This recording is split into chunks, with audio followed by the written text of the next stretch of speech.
Welcome to installment number 278 of the Mitzvahs as enumerated by Maimonides, the Rambam. Today we are once again discussing positive commandment number 236. As we've discussed, these mitzvahs that we are studying run parallel to Maimonides' Mishneh Torah, which is his legal guide. And in there, Maimonides is discussing positive neighborly relations and what happens if a neighbor wants to, for example, build a patio in his house that gives him full view of his neighbor's home. Is this allowed, and what kind of consequences are there in such an event? What about if a neighbor wants to open a medical practice in his house and the neighbor is concerned about the traffic that it's going to bring to his neighborhood, etc. Now, because there is no specific mitzvah in the Torah that speaks about this type of situation, we are back to speaking about the details of what happens with damages if a person causes damage to another person.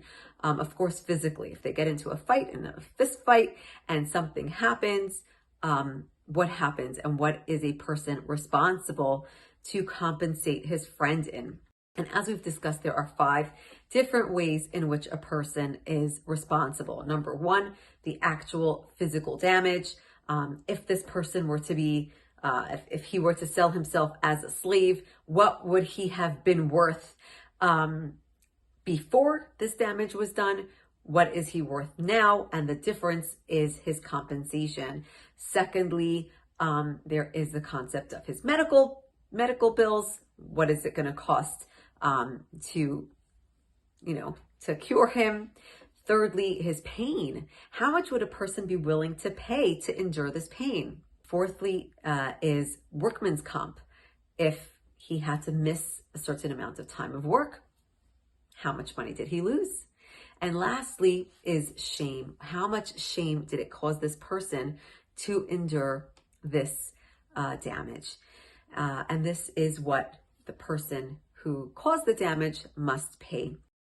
Now, of course, this can only be imposed by a court, a Jewish court of law, and it's a very specific court that was ordained from the time of Moses and passed on through the generations, which we do know we do not have today. However, a Jewish court can still impose fines that they see fit, really for the sake of keeping the peace and harmony within a neighborhood. So we see that relations between neighbors are very important, and we know if it is so in the negative sense, how much more so in the positive sense. We know that to have a good neighbor, we say tov latzadik, tov l'shcheno. It is good for a tzaddik, for a righteous person, and it is good for his neighbor.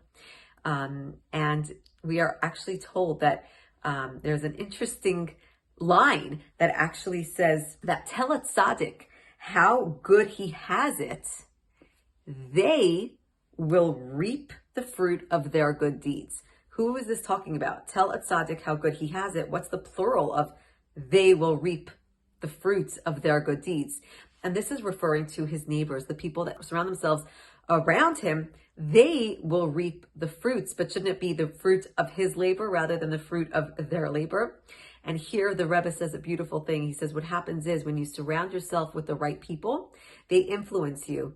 And although he was the tzaddik, he is the righteous person, but what happens is that now the neighbor becomes influenced and starts doing good deeds as well. And so it's not only the fruits of the tzaddik's labor, not only the fruits of the righteous person's labor, but of those that surround themselves with him as well. And this just shows the importance of really setting our environment up, setting ourselves up for success. And that means spending the most time with people that we would like to emulate and we would like to be with.